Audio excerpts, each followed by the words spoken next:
Nope, not yet. Here we go. Okay. Good afternoon, everybody. It is Steve with Real Progressive, special matinee edition of Real Progressive's Grumbine Style. We're going to talk with my hero, Warren Mosler, in just a moment. But we want to give you a chance to get online. Here we go. Warren, welcome Yes, to sir. Real Progressive, sir. How are you today? Good to be here. Good afternoon. So, Warren, we oftentimes talk just pure MMT. When I bring you on, I ask you a bunch of questions that I know that the people in the audience want to hear, and we go through some of the basics. Today, I want to ask you, from your perspective, can you talk to us a little bit about the GOP tax plan, or tax scam as it's being called, and talk about what the macroeconomic implications are to that? Can you just break that down for us momentarily? Yeah, so I haven't talked about it too much, and I've got a little echo on my. Should I just turn my sound down? Yes.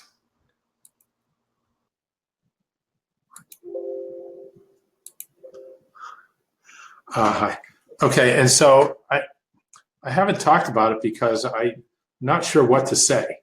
It's not going to do much for the economy one way or another. The tax cuts are very low multiple. They don't result in a lot of direct spending. They're not bad. They're not going to do anything bad. And there's a general principle that if you cut a tax and it doesn't increase spending, then you have the tax there in the first place for. Because the purpose of the tax is to reduce spending, reduce demand, create a need for the currency. If it's not doing that, then you didn't need that tax to begin with. And so the propensity to spend out of corporate income probably isn't all that high. So that's one thing. The other thing is some other parts of the tax reduce incomes of consumers. And so if you're a corporation, what would you rather have? Keep something. You need consumers, right? So if you've got a tax that's going to take away your buyers of your cell phones, but it's going to give you a little less tax on your profits. I mean, that's not any kind of a trade-off any corporation would do. Nobody would sacrifice top line for, bottom line percentage in that way. It doesn't make any sense. So they're not doing any favors to any corporations. And it's entirely political. And from just a pure economic point of view, I don't think any economist would support any kind of tax on any corporation whatsoever, because it's just a pass-through to consumers. And so any corporate tax winds up being a highly regressive tax if you're in a competitive environment. And if you're not, well, then you got to do something about that to get into a competitive environment. If you're going to have corporations, either they need full regulation or they need to be put in competitive environments. And so I'm giving you a little bit of a convoluted answer, but it's mostly political, and you've got a lot of trumped up expectations, I call them. What'll happen if they pass it? And I know that the administration wants a win, just like the Obama administration wanted a win on the healthcare bill. And they got their win by taking $700 billion out of the public health system, Medicare budget, and giving it to private insurance companies and calling it a win for the left. It's like, okay, so I'm a little cynical about politicians today, but we've got these guys just trying to chalk up a win before the end of the year and then go around and brag about it. I don't see much happening. And they've got a huge problem with the alternative minimum corporate tax that the Senate put in. So there's going to be a minimum tax rate of 20% no matter what you do. So if the corporate tax rate is 20 and the minimum corporate tax rate is 20, your deductions are now worthless. See, there's no incentive to do any of the things they give you deductions for. So this bill hasn't been reconciled yet. So I don't even know if it's going to pass. Well, the interesting thing from a progressive standpoint, and I know you take a more apolitical view of these things, but from a progressive standpoint, a lot of the discussion is, quite frankly, that you see deductions going away for like school teachers who would want to write off school supplies. You see deductions going away for student loans and other things that seem to not only help the economy, but help regular people who are really struggling. So those are philosophical, because the right will tell you that it's student loans that cause the tuition to go up so high, which cause the debt to go up so high. Now, so these arguments are not reconcilable. It's just a question of which team wins, and they're just going to do it their way. Okay. So with that in mind, let me ask you the next question. And this is something that I guess it was like in 2010. Let me You ask wrote a fantastic article called, The Last Progressive Standing. And it was really about this whole debt and deficit hype that is going on today. The left has still not learned their lesson. And I've been quoting you like crazy because I love it. The headline left has failed progressives mightily.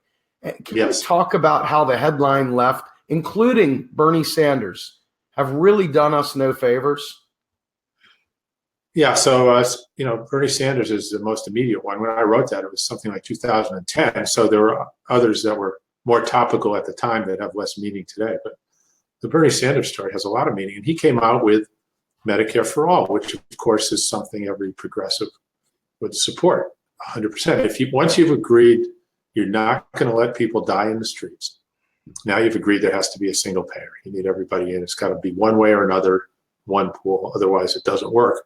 Otherwise, the people dying in the streets have to pay for all their health care because they're high risk or something. And so they either have to be part of the whole pool or they're not. And so once you've agreed you're not going to let them die in the street because they don't have the money, then everybody's in. So this is wonderful, Medicare for all. But then, he puts on this big whopping multi-trillion-dollar tax to pay for it. And I talked to Stephanie at the time, Stephanie Kelton, who was chief economist for the Senate Budget Committee, which is Bernie Sanders' committee, so she was his economist. And it's hard to talk with all these people cheering in the background. Just say hello. Let me just say hello to everybody now, and thanks for being on. Okay, and I said, look, it's Medicare for all is a deflationary event. You're going to save $1 trillion in expense for the country, and that's going to mean $1 trillion worth of salaries. Basically, those people are going to be losing their jobs, and when you get unemployment going up and low aggregate demand from that, you don't raise taxes. This is stupid. It's not what fiscal policy is all about. You'd either be increasing public services, like including free education to pay for it, rather than raising taxes. Well, the answer I got from the Sanders camp was, Bernie says, I've been a fiscal conservative all my life, and I'm not going to change now. And so I'm going to come up with a way to pay for it. So he comes up with this big whopping tax.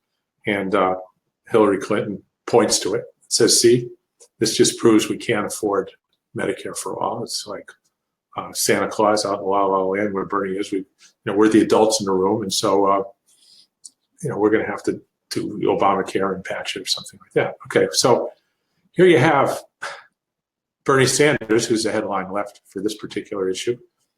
He's got it all wrong. And he did the issue, the damage that killed it.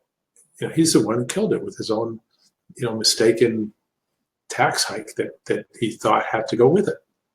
And so here we are as progressives losing the issue because the headline left can't support their own policies properly. They don't understand the monetary system. They don't understand monetary and fiscal policy, and they botch it. And they've been doing this every single time for the last at least 10 years.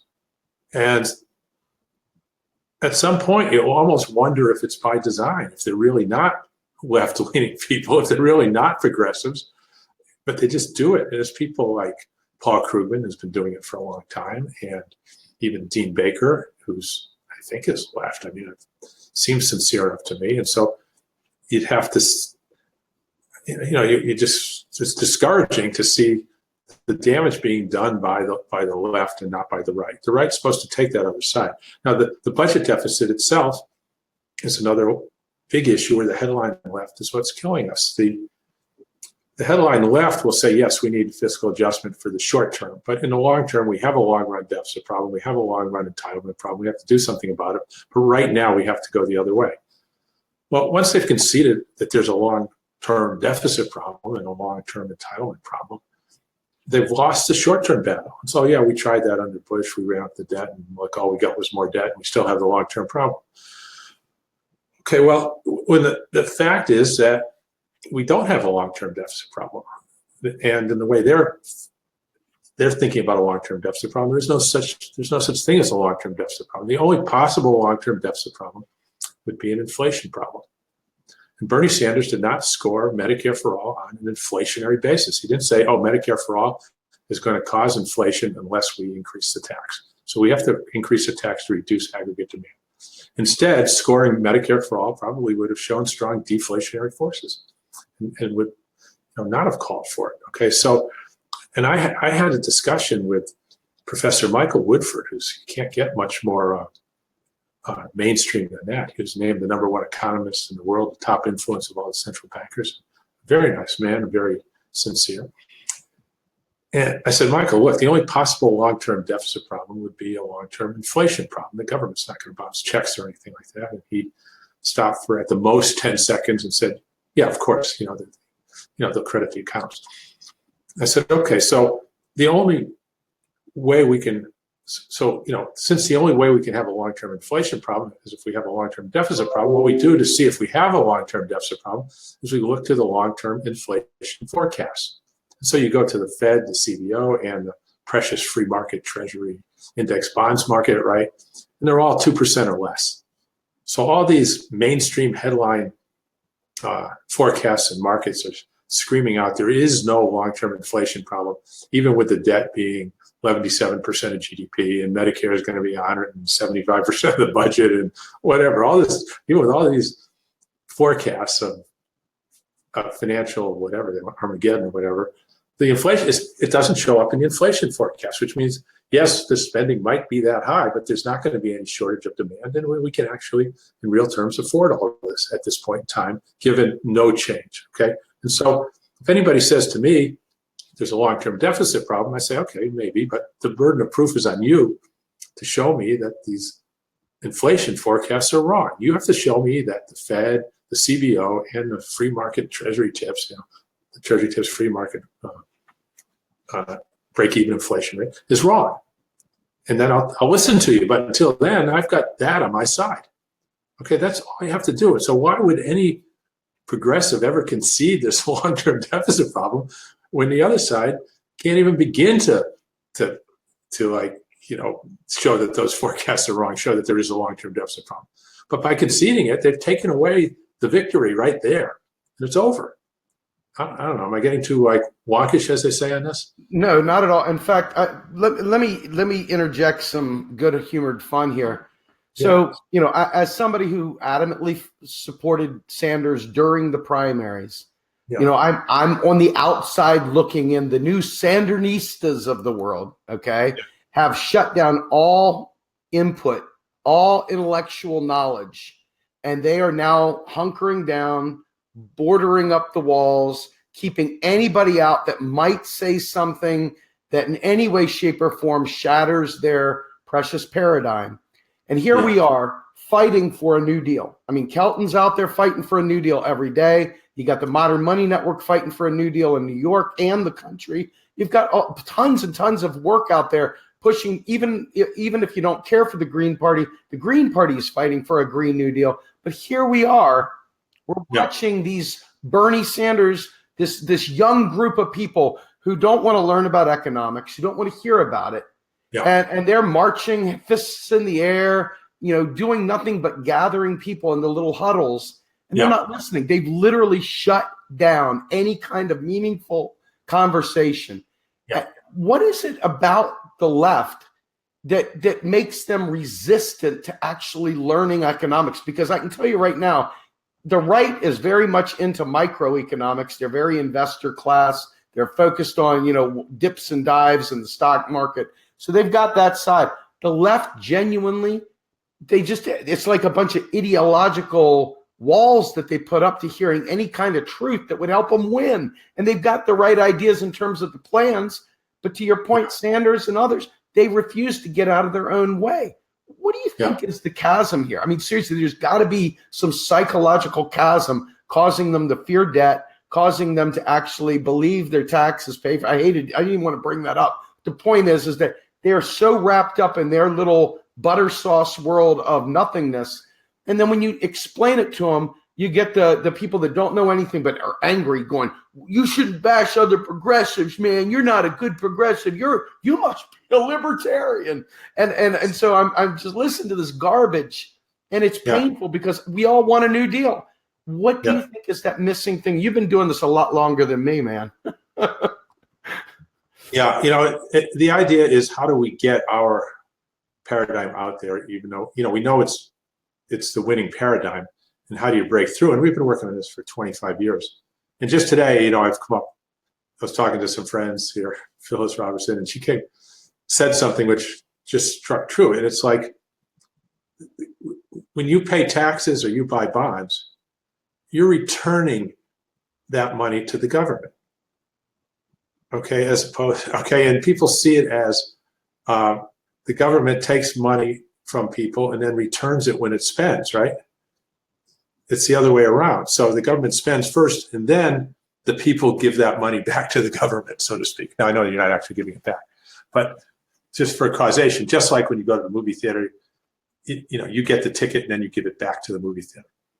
And that's an interesting way to put it. It's not like you then pay or whatever. It's like you're returning it, you're giving it back. And so just a little something for all you guys out on the streets fighting there. Just one little nuance to explain it. That seemed to open doors for a lot of people to hear it that way and realize the direction of flow is from the government to the economy and then back to the government. The thing, all the funds that can pay taxes can only come from the government. So again, but we're looking for that little key to unlock it, so these people have something to shout about when they hear about the debt, and they say, "Oh, that's just that's just the money that's been given, the government has spent, and then that much has been returned to the government in the form of savings accounts or something." They've got to have something that takes away this whole notion of debt. Somebody's trying to trick them into making a mistake, right? They tend to be, they want to be anti-intellectual and say that eggheads don't know anything anymore. Look, they're the ones who got us into trouble, but they can't escape it when it comes to believing that debt is bad. That's still something that was intellectualized and given to them that they should be rebelling against, but they can't do. They haven't got that far yet. You nailed Ro Khanna the other day, and I doubt that it was seen as a nailing, but I have this up, and I'm going to bring it up here. And this was your response to Ro. He was basically saying, "Hey, we can have this New Deal. We can do this. We can do that. We can do the other." And you're like, "Hey, dude, to do that, you need to make the case that the public debt is nothing more than the net money supply." And I bring that up so that you can address it. But this right here is, I've said it ad nauseum, guys. We all agree on the issues. Why do we need to talk about moving to green energy? Why do we need to talk about Medicare for all? Maybe we want to make it better. Maybe we want to do it differently. But we all agree on these issues. So beating that horse is kind of stupid. The real issue is you can never answer the stinking question, how are you going to pay for it? And so there's Ro Khanna, who I had the pleasure of meeting, who seems like a relatively upstanding man, seems like a sharp guy. His Silicon Valley ties be damned, that's where he's from. So the question comes down to is, what would take someone like a Ro Khanna, who has entree with someone like Stephanie Kelton, to be able to cross from saying these like pitter-patter, little nibbling around the edges comments to taking a bold stance that says, is it that exclusionary if they speak out? Are they literally going to be excommunicated from the world, labeled the Harlequin, labeled the crazy? What is the deal there? Yeah, I think they would have been 3 or 4 years ago. I don't think they will today, though. What he needs, he just needs to come sit in my office for 3 days. Yes. Yes. Yeah. So, I want to bring this back. I'll go sit in his office for 3 days. Well, he's out in California. I think it'd be a fun trip, man. Yeah. So let me ask you this. We've been trying very, very hard to explain to, our constituents, the people that watch us and those who like to fight with us, that listen, if we keep allowing the noise, all this extra gibberish back and forth, Milton Friedman, the ghost of Milton Friedman keeps cropping up everywhere we go. We got all the fetishers and all the other crazy nonsense that we have to deal with. it just seems like the people that could really make this happen are really at the regular voter level. The people at the top are unfortunately chained to orthodoxy to some extent. The colloquial politeness of the upper crust in terms of academia. They've only got so much room to maneuver before they're excommunicated from the guild. And then you've got that next layer that's looking for careers at the Fed or working in law or whatever, and they have a certain protocol they've got to follow. But down here at our level, we've got the power, if we but unshackle our brains, to overcome this stuff. And unfortunately, it seems to me like maybe we have over-intellectualized this. Maybe we have to find another way. But Joe Firestone came up with an idea. And it was to basically, it was a little bit of a twist and turn, but it was some language to insert into bills, not saying that we need to use this, but saying because these people can't get out of their own damn way, how do we go ahead and pay for bills? How do we get them to wipe out the excuse that they can't pay for bills?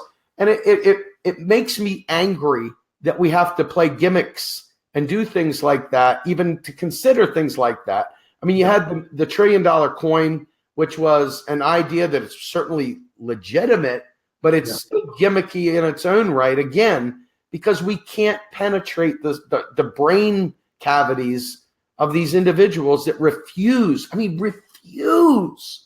to even take just a second to learn this stuff. Yeah, because if they learn it, then we don't need to change any of the institutional structure. Exactly. The way it is. It's all there to serve us, if we only knew how to use it. And so I mean, when you propose these things, they're certainly fine. I certainly wouldn't object to that kind of language, but how do you even get in a debate with anybody to put it in there? Number one, and then I know the answers that are going to be coming back. Well, you're still going to be paying interest on the net spending, so it's still debt in that sense. There's still liabilities, so you guys aren't doing anything. But we still got the same problem. If the interest gets too high, it's going to be this percentage GDP. That stuff's going to come back at you on, and you're just going to be exposed for having tried something that didn't work. And so I don't know. It's certainly not wrong.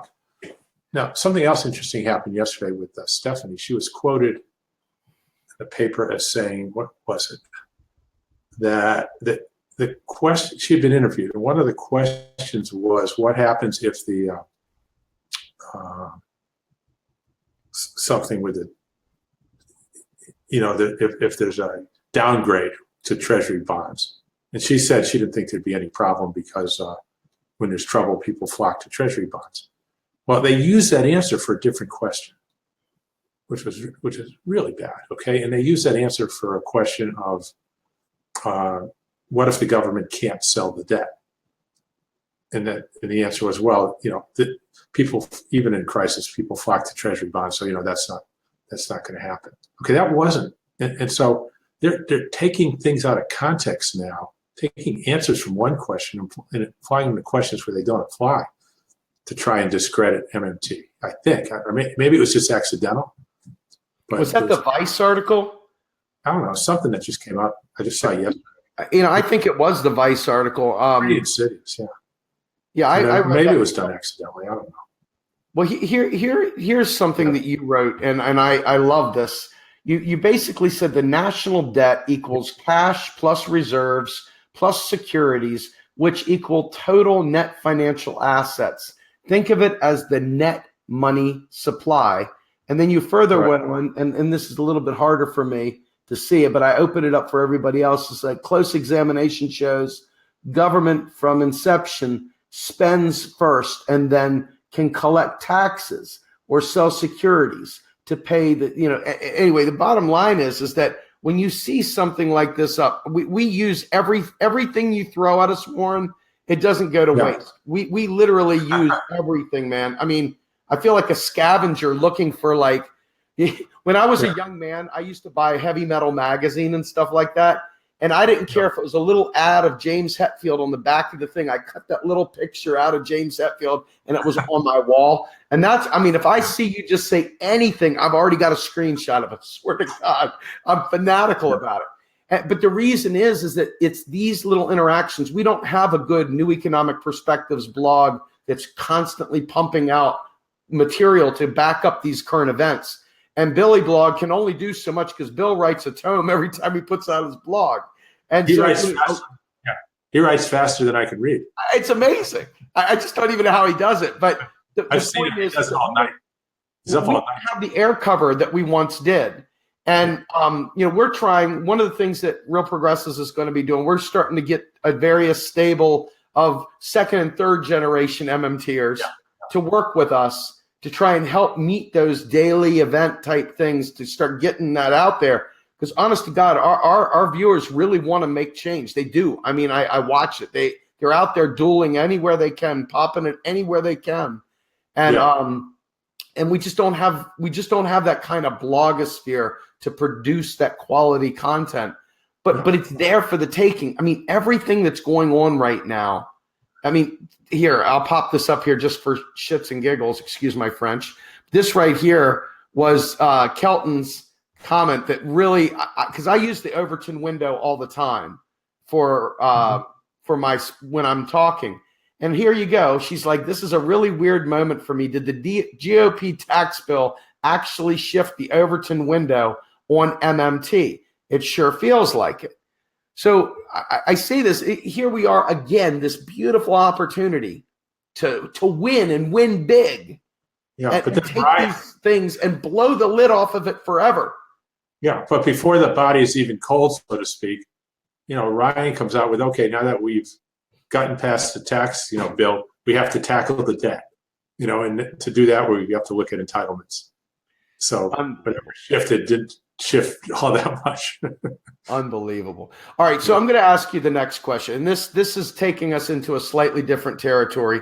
I mentioned when we were offline that back in 2000, I wish I would have invested in Cisco Systems, because I would have made a lot of money if I would have taken the money I had intended to invest at that time and stayed patient. I'd be a millionaire by now, right? Well over probably, given the way it went up during that time period. Bitcoin obviously is a speculator's fantasy. It just keeps sparking up as it melts trees down with all the power it's using to mine these coins. It seems like a Ponzi scheme with a definite top, but regardless of that, it's not a sovereign currency. We're talking about a commodity. We're talking about people speculating. We're talking about something that at the end of the day still translates into US dollars. They have to exchange it to pay their taxes.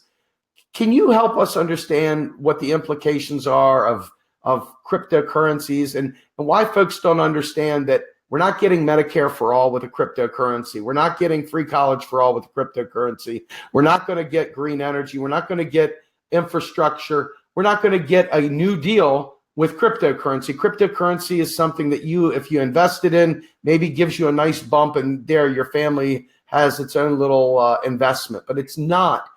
For the life of me, cannot make people understand the chasm of difference between the two. Can you take a crack at that? Sure. So it's got nothing to do with the U.S. monetary system, and it has no effect on that at all. If people stopped transacting in dollars and started transacting in something else, that wouldn't affect anything at all. The government would still be able to provision itself. It would still be spending to provide the military and the legal system and the public health and education, everything else, and it would still be taxing. None of that would change. That's an independent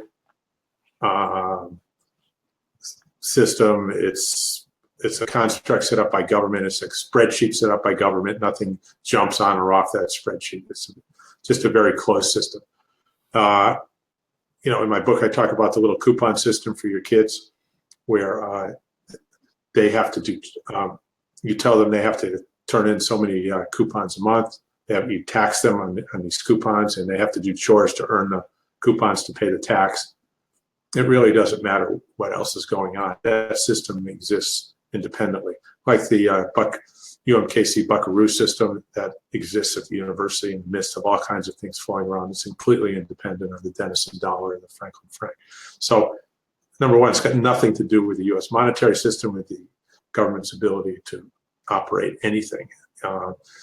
What it could do is, if the government's trying to tax transactions, it could help disguise the transactions so the government can't tax those transactions. It could help people cheat. That's always possible. But there are a lot of things out there helping people cheat right now, and some get caught and some don't. So it might be a way for some people to cheat on their taxes. And so in that sense, it has some meaning to the government, but other than that, it doesn't. In terms of what it is, it's not a tax credit. You can't use it to pay taxes anywhere in the world.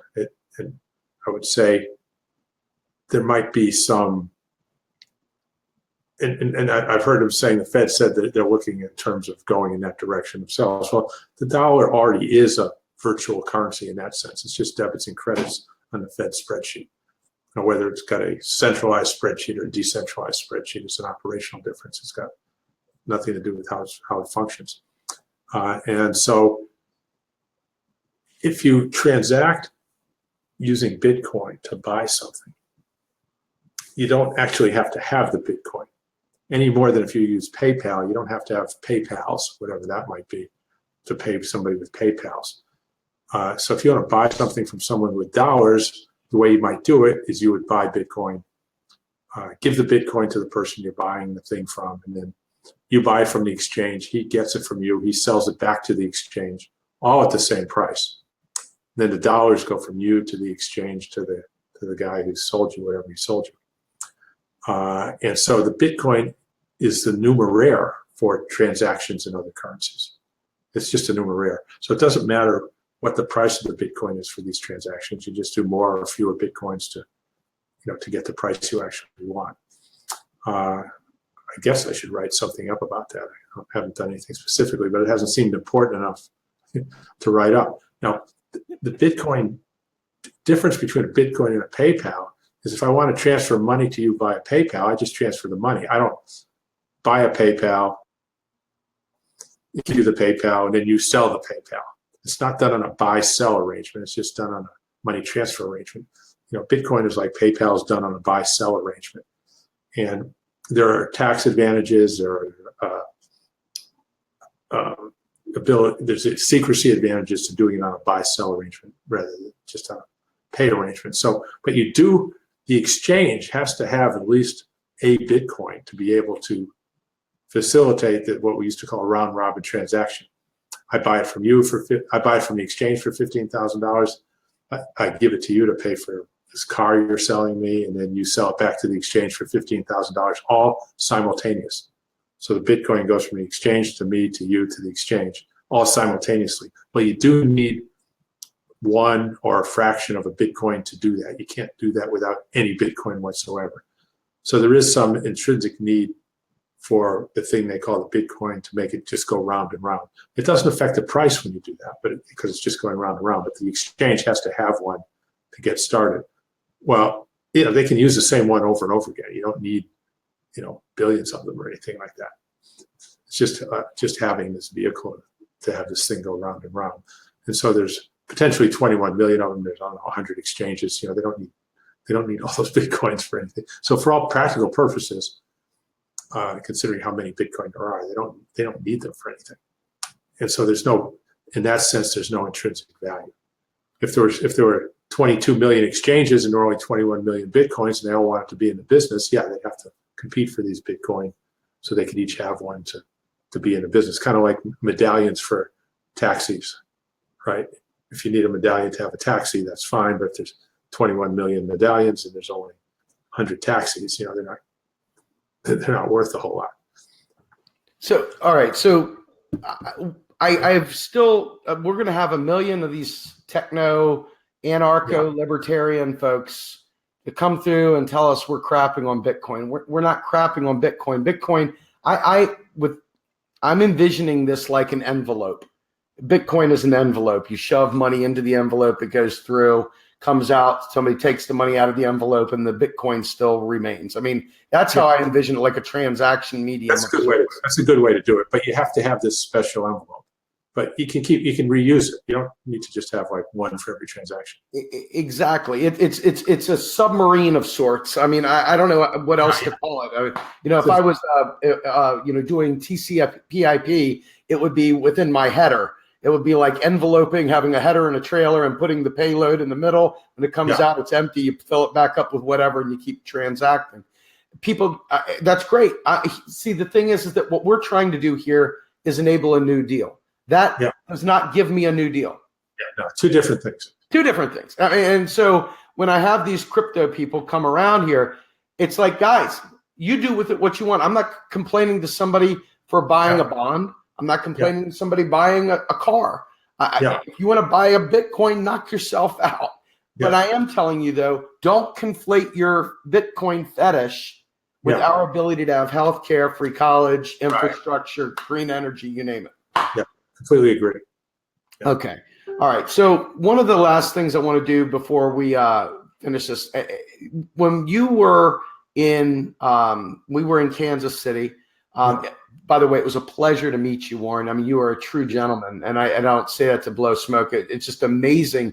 I almost feel shame when I watch how gentlemanly you are, because I suffered so severely from the crash that, and I thought I had stars in my eyes. I mean, when you first met me, online anyway, I had already gone into this tank where I lost my career. And so everything had changed dramatically for me. And so I'm sitting here as that educated white boy, so to speak, that the sun always shined on for years and years and years, and I was a righty forever. People don't realize that, but I was a true, honest to God conservative the bulk of my life. And so when I hit this bottom, MMT was there, and that's what piqued my interest. And everybody said, here's this guy that has like a never-ending motor. Let's teach him MMT and see what happens. I'm sure they regret it now. But the idea being that I feel it in my heart, right? And so I'm rougher around the edges. I'm talking to a different group of people typically than you do. But your gentle demeanor is often thrown at me as the barometer of how to present modern monetary theory to other people. And while I certainly agree with that, what I've also experienced in my time doing this is that there's like tiers of people willing to hear certain things. And as you drop through the tiers, different wake-up calls are required. And then you get down to these people who are, like I was, a Ron Paul guy, who believed in the gold standard, who hated the idea of fiat currency, and had all these beliefs about the Federal Reserve and so on and so forth. To penetrate me, I required people bitch slapping me, and then having the people like Bruce Patrick gently stroke my cheek and give me videos at night to teach me the rest of the way. Yeah. So, it's an amazing story. You're one of those guys that I watch, and when we were in Kansas City, you were so incredibly gracious. Everything you said resonated with me. And obviously it makes my day to know that I know who you are and I get to hear you. And it was just a really nice thing. But when you brought Steve Larachuk up there, who talked about the dollar famine, I was actually moderating the panel that he was on previously that gave that. And you were sitting diagonal from me, I think. Yeah. But he gave a very, very impassioned, empowered speech. And what he said was, that spoke to me anyway, besides the dollar famine, was that regardless of the language we use, we have to use a different kind of language to reach these other people, because it's so important. It's so vital that we crack into these people's minds so that they can hear and learn this stuff. But he was willing to call it whatever he had to call it to get their attention. You see some of the very, very particular nuanced answers amongst MMTers and so forth. Yeah. How do we balance the need for colloquialisms and the need for being able to speak to the 99, and at the same time be able to stay MMT true, so we're not violating and teaching people bad stuff, so that they can learn and each one teach one, as we say? I mean, there seems to be there is a disconnect there. You have to do it without what I call violating learner's law. which is you don't concede the principal, right? Otherwise, the risk is that it comes back to get you, and you wind up further back than you started. So you don't want to take that kind of risk, and I can't take that kind of risk. If you look, everybody has gone over like every word I've ever said, every word I've ever written, every video to try and find something wrong with it since 1993. And I don't think they've found anything yet, because I've been pretty careful, like you said, about those things. And they're consistent, and it's bulletproof. And so now you've got this bulletproof support behind you. And one of the things Steve said, to me, the interesting thing was, he said, look, even you get a famine where millions of people are dying. He says, the king still eats well. The king's cabinet eats well. The military eats well. He goes down the top. It's everybody below them that's having these problems. And then he compared it to today, where we're having this money famine, and the people at the top are doing okay, and the king's doing okay, and people who attend to them are doing okay. But you get down below the next layer, and it's just an absolute disaster. And so that was the analogy he brought up, which I thought was excellent analogy. Loved it. Absolutely. So you've got to make sure people understand it, that people you talk to go away with the correct logic, because otherwise the next person they talk to is going to put them to shame, and then they're just going to get upset and they're gone. You've lost them. And so it's got to goes from me to you, let's say, or me to somebody to you, and then you to the next person. You want that chain to keep going. And if you don't give that person, bulletproof logic, that chain's going to stop. This is too difficult a battle. And you don't want to take that chance that it stops with that person you spoke with. So let's take a second and talk about that real quickly. If you had 10 minutes, which is about what we have left, if you had 10 minutes to kind of walk people through the salient points of MMT, what would that first interaction look like? Yeah, well, see, now it depends on who the person is, because some things are more important to others. Some people have more background than others. When I was talking to Professor Woodford, I was talking about there's no debt problem without an inflation problem, right? Because he understands the rest of it. And then once he came to hear that, he said, "Yeah, you're absolutely right." And I know he's talking to the central bankers. And then when I hear Janet Yellen say it's the public debt that keeps her up at night, now it's 2 steps backwards again, right? So, or 3 steps back. So if you're talking to a general audience, who are we talking to get them started? You have to first talk about the idea that focus on something. Like, okay, you've heard that, the government can run out of money, that they've run out of money. President Obama said we've run out of money and we have to borrow from China. Is that the way you understand it? And if they say yes, then you can start addressing that. But if they say, well, no, I know the government can't run out of money, but what about Zimbabwe? Okay, well, now you're going to start somewhere else, right? So you got to kind of probe around a little bit for the level of knowledge you're starting with to find out where where you need to go, I think. So it's not that if you only have 10 minutes, you don't want to tell somebody something they already know. If they aren't already understanding of how things work, then you've got to find out how far they've gotten and where that is, and then try and work your way past that.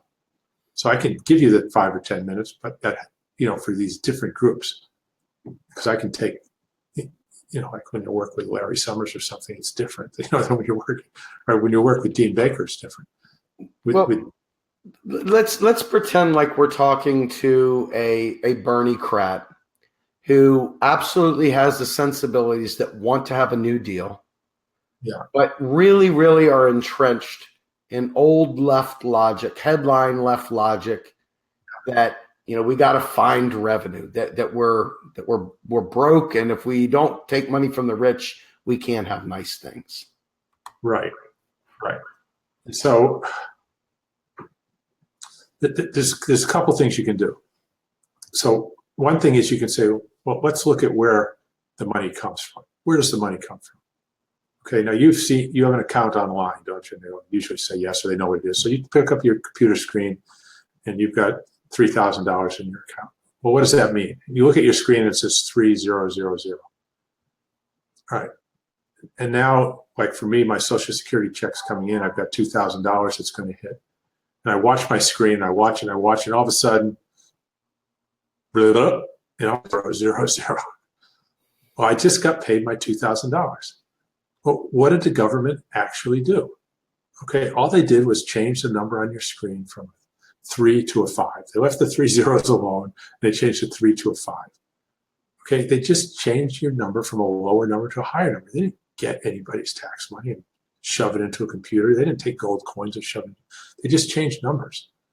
And that's what they always do. That's where the money comes from. And then I tell the story about in the late 70s, I was at William Blair and Company, and my back office guy called me up. He said the Federal Reserve made a mistake. They were supposed to give us 30,000. Instead, they gave us 300 million. It's like, great, let's get out of here. Get it all in $20 bills. We're gone. And I said, what happened? He said, well, they had those calculators back then. They had zeros, double zeros, and triple zeros on them. And he accidentally hit the triple zero instead of the double zero and single zero or something. He gave us 300 million instead of $30,000. Okay, and that was good money. We could have gone and spent it if he hadn't caught his mistake 2 hours later and came back and changed our number to what it was supposed to be. Okay, which he did. Okay, so all right. So where did the money come from? Where did that 300 million real dollars come from that would have spent just like any other money? It came from the guy's thumb.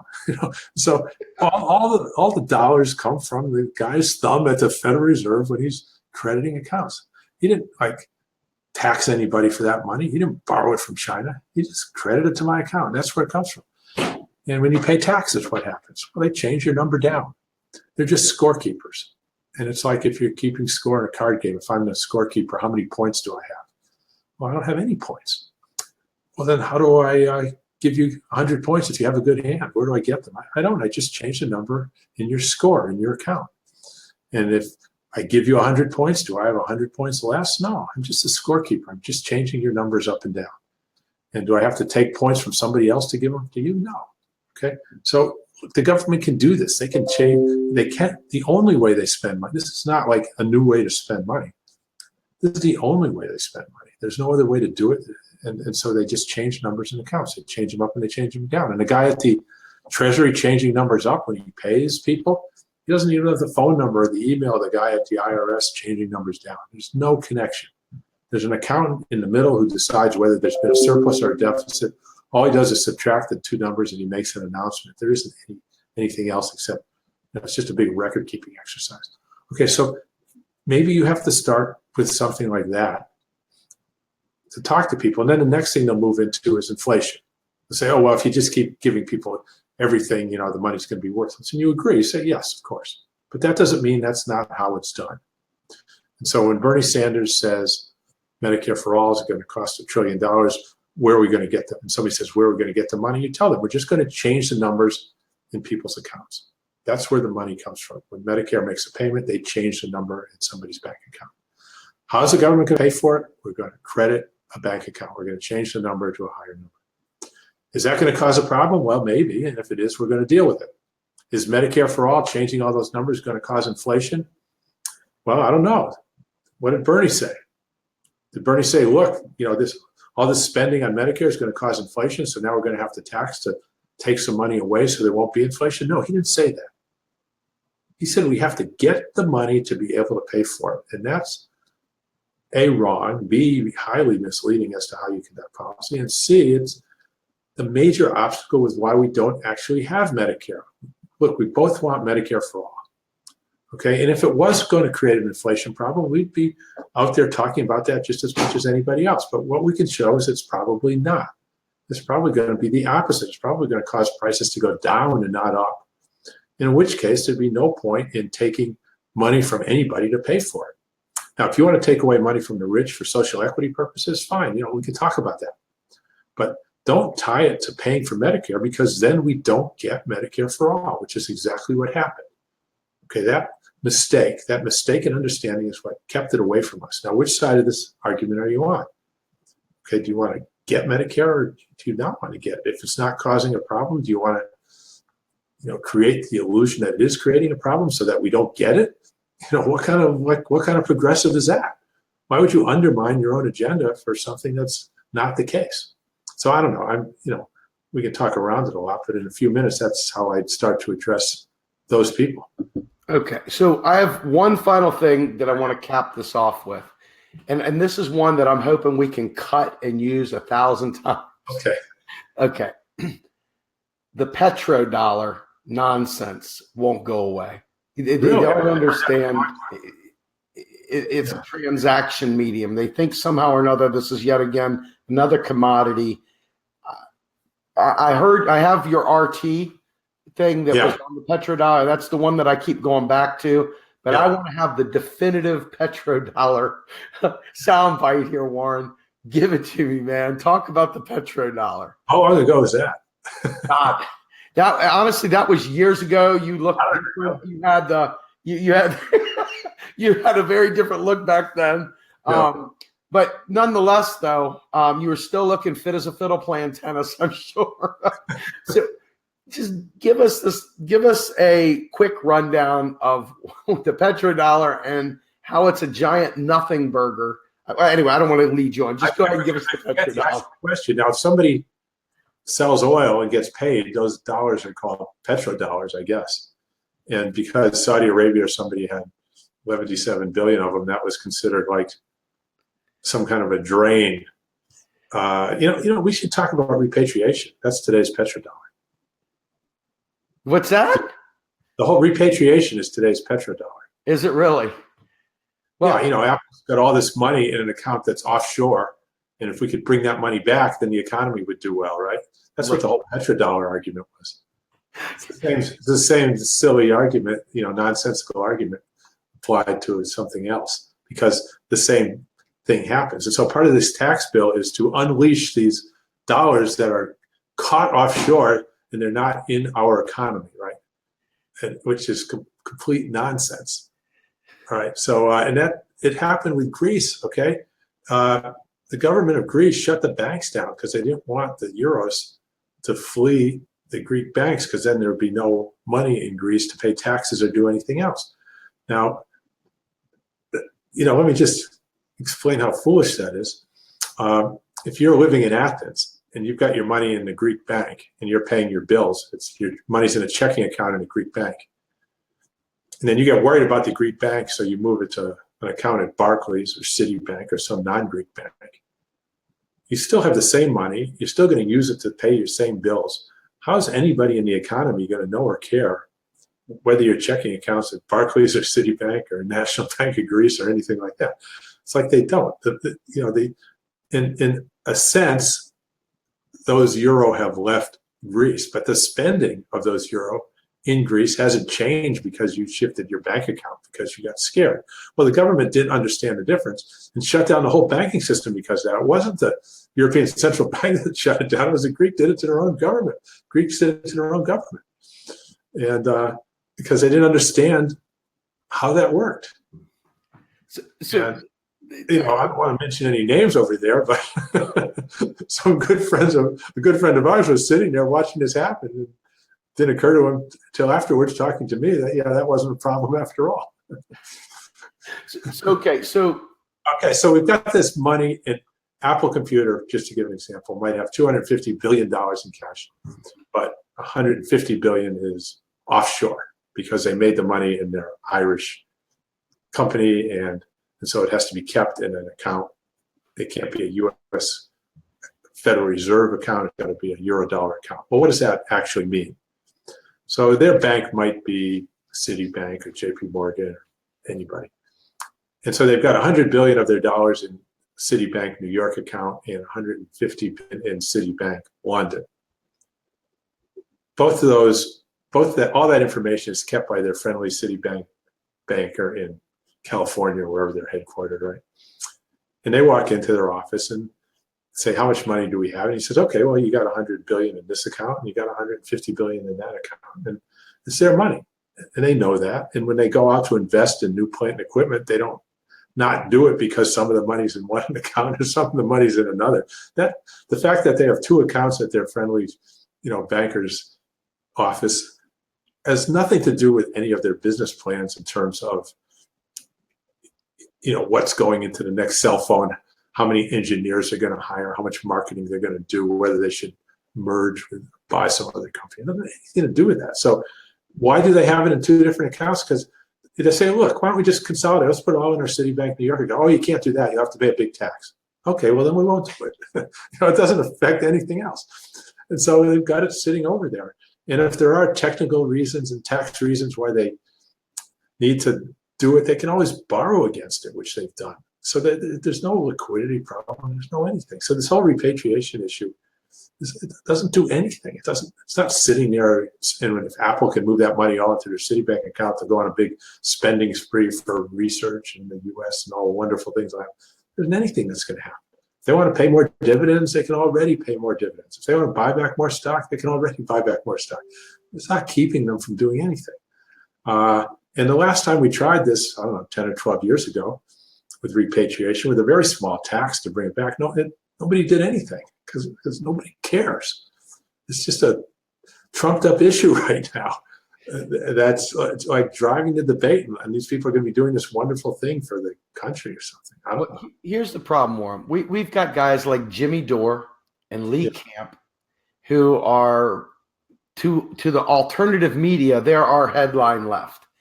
And they run around talking about the petrodollar, like, oh my God, it's going to bring the country to its knees when, and they talk about how Venezuela is going to use a gold coin and block US dollars from transacting oil. And what about China and Russia? And they're going to use a gold coin to block the US with the petrodollar.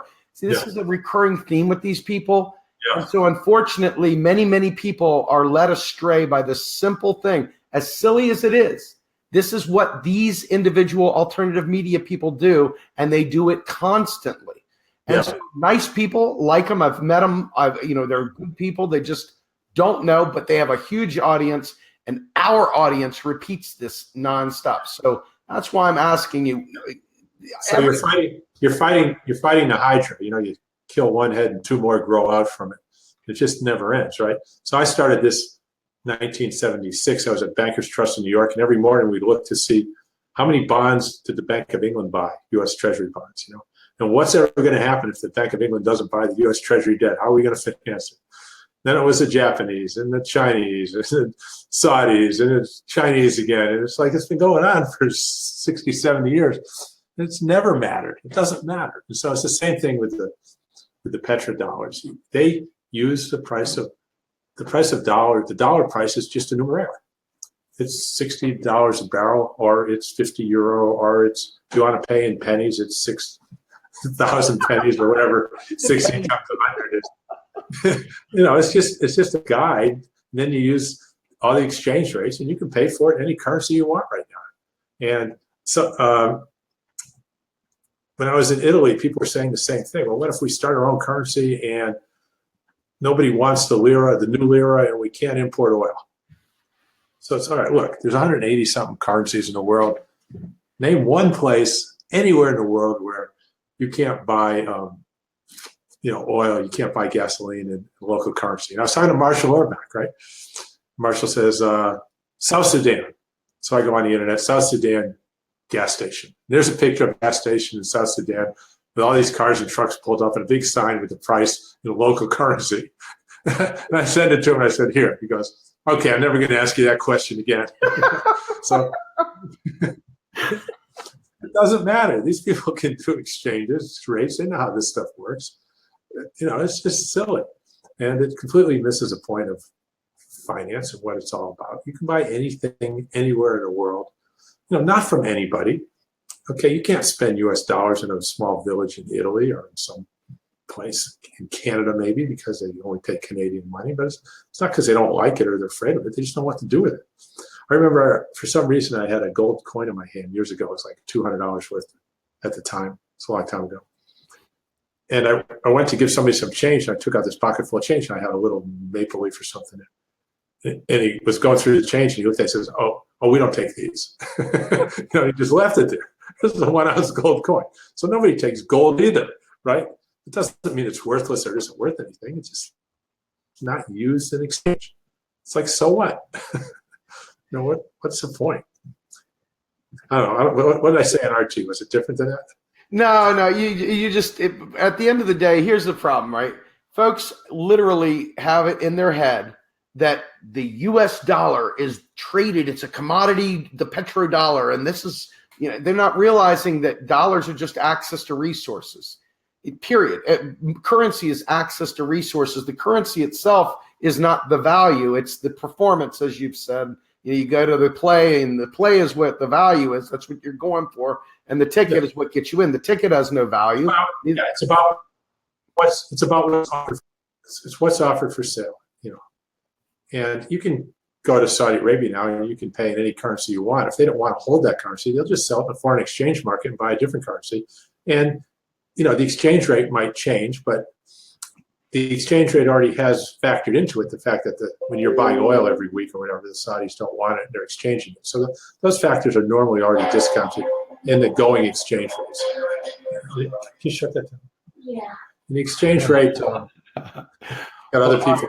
So one final thing, and this is from Robert Bostic.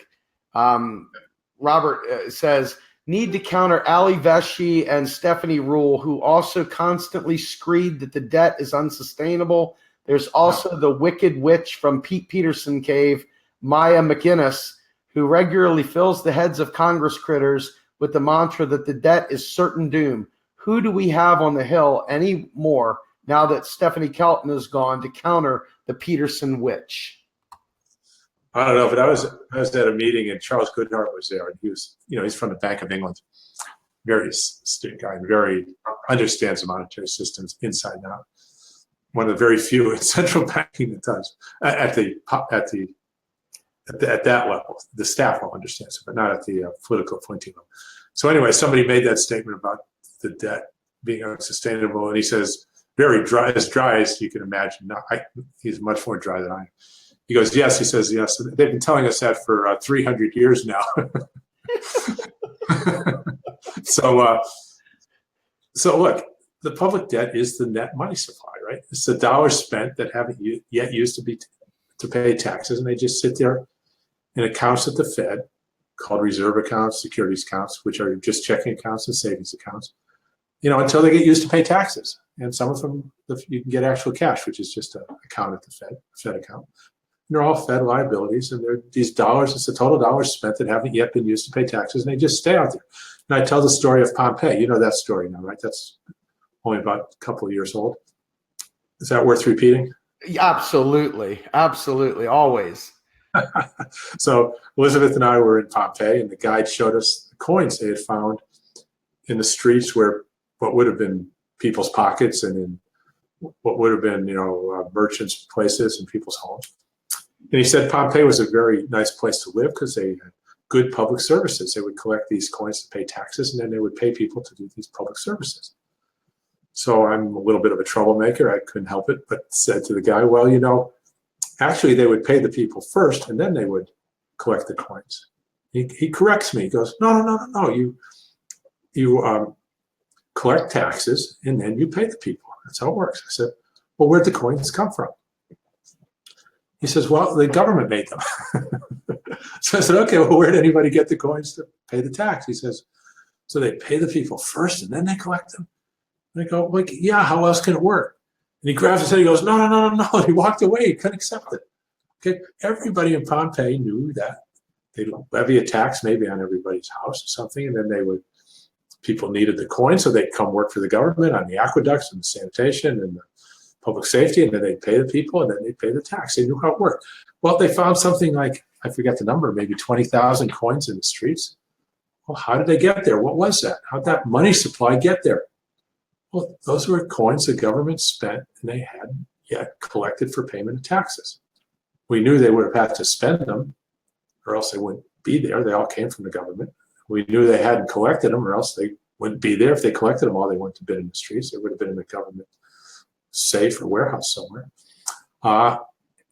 And so that's, today we would call those coins in the street the public debt. The funds, the government spent more coins than it collected.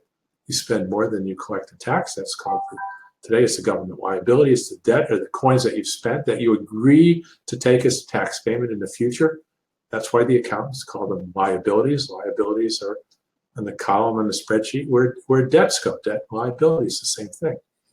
So anyway, it's the same thing today. The government has spent the dollars, 20 billion more. It's spent maybe 20 billion, 20 trillion. It's spent maybe 100 trillion, and it's only collected 80, and the other 20 are still outstanding. They're sitting in savings accounts called Treasury securities at the Federal Reserve Bank, checking accounts at the Federal Reserve Bank called reserve accounts, and actual Federal Reserve notes. And those are the dollars spent that haven't yet been collected to pay tax. Those are the net money supply for the U.S. economy, and there's not a single economist or monetary analyst or anybody from staff or from a federal bank who will disagree that the public debt is the net money supply for the United States. It's not the wrong way to say it. You cannot get any pushback on that. All the rest of what they might count as money is gross. There is loan on one side and deposits on the other. Bank loans create bank deposits. The loans are the liabilities, the deposits are the assets of the public, and they net to zero. So you have the gross money, all those bank deposits, trillions and trillions, but you have trillions and trillions of loans on the other side, all those liabilities of the private sector. So now from the banking system, it's the other way around. The loans are the assets and the deposits are the liabilities, but they're all equal zero. Credit in the private sector is all nets to zero. The only net money supply comes from the government, from outside the private sector. And nobody can disagree with that. It's a completely bulletproof argument. Let me do this in more of a layperson's terms. Yeah. When I borrow money from a bank, there's corresponding liability, and then there is an asset. When I pay that off, it zeroes out. There's no net financial assets there. When the government spends money into existence, now we've got something new.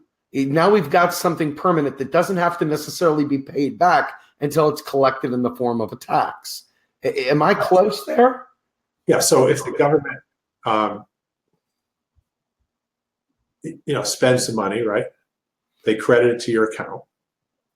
That's an asset of the private sector and a liability of the government. A bank account is a liability of the bank. The bank, quote, owes you the money. It owes you the use of the money. Now, how you use it is you transfer it from one bank account to another. All it owes you is that it will transfer it from one bank account to another to make payment. But that's a liability. That's a responsibility of the Fed that they agree to. They'll credit money to your account, and if you want to use it to pay somebody, they'll move it from your account to that other person's account. Okay, that's how you get paid back, by having them shift it from, you want to buy something from Walmart, they'll shift it from your account to Walmart's account, or to your bank's account to Walmart's bank's account. And that's why it's a liability. So, and it's our asset and it's the government's liability. There's always two sides. Okay. And when they spend it, that they say, okay, it's a tax credit. We agree to take this thing back as a tax. So now they owe you the right to use it to pay tax. And that's, No, that's perfect. So folks, I just want to thank Warren while I have him here. He's gone over an hour here with me, and I really appreciate it. And Warren, I want to say thank you, because first, I don't think people realize this, but I mean, you are, running a ferry service. You are potentially running for governor. I mean, let me say something about that. Sure. So I'm running for governor of the U.S. Virgin Islands, and I think I'm doing reasonably well. People tell me, and if I actually win this next year, I think that will translate into a national platform for this that will maybe replace, what you said we've lost when Stephanie was no longer at the Senate Budget Committee, and hopefully even more so. Okay, because and what's good for the country is very good for the Virgin Islands. We're 100% dependent on the U.S. economy. So it'll be in the very, very best interest for the U.S. Virgin Islands for me to succeed also at the national level, to get the kind of policies through this progressive agenda that we even more desperately need here than is needed in other places for some very specific reasons. Certain things Congress has imposed on us that puts us at a major disadvantage, where we're even more dependent on the national economy doing well than everybody else. And so I think this will be next year, November. Shortly after that, if I do get elected, you're going to see a major push on the public relations side into the national economy with a lot more credibility behind our ideas. So I would be able to hopefully interview then Governor Warren Mosler to be able to get. I can see it now. Steve who? No, please don't do that to me. All right. Well, look, Warren, thank you so much for your time. Folks, thank you very much for joining us. I think this was a phenomenal interview, and I really, really appreciate your time. The point I was making was you really do give of yourself freely, and it's not lost on me how wonderful that is. I really appreciate it, Warren, very much. So I'll give you one more anecdote. Do I have another minute? Oh, go for it. So I do all this as a matter of conscience, and so I went to the hospital actually to see if they could remove my conscience so I wouldn't have to do this. And they said to me, "No, we can't do that." They said until after you win political office. Okay, hold on. I'm sorry. You got to tell the joke you told, and I'll try to coax you to remind you what the joke was. But I was standing there at the bar in Kansas City that very first night we met, right after I got our selfie with Stephanie, and you came up to me and you said something about the chair. You had said, "Oh God, what was the joke?" You told me like 3 jokes, bam, bam, bam. It was like a wicker chair or something like that. Oh God, what the hell was it? Oh yeah, it was somebody. There's 2 British guys talking to each other. One said, I may have to do this twice to get it right. Go for it. He says, old chef, whatever. Have you read Marx? And he says, oh, well, yes, I was sitting on a wicker chair. That's it. You nailed it. It caught me off guard. I guess they were sitting at the pool in their bathing suits, right? Have you read Marx? Oh, yes, I was sitting in a wicker chair. The best part was it took me like I just heard that. That's like 5 minutes before that. All right, sir. Look, thank you so much for your time. Have a good day. I hope we can talk to you very soon. Don't lose your conscience because we need you, baby. Yeah. All right. Have a good day, Warren. Yeah. All right. All right, folks. Thank you so much for tuning in. I feel so blessed to have the opportunity to interview guys like Warren and folks, throughout this spectrum. Catch me tonight. Tonight, I've got another interview. I'm doubling up today. 8 p.m., I'll have Nathan Tankus. He will be talking about rent control in places like New York City and the like, and also talking about trade. I think it's going to be an exciting opportunity to learn even more about your economy and how we as progressives can do a much better job at helping the people meet the needs. So without further ado, I'm going to go ahead and say thank you so much, and I will see you tonight at 8 p.m.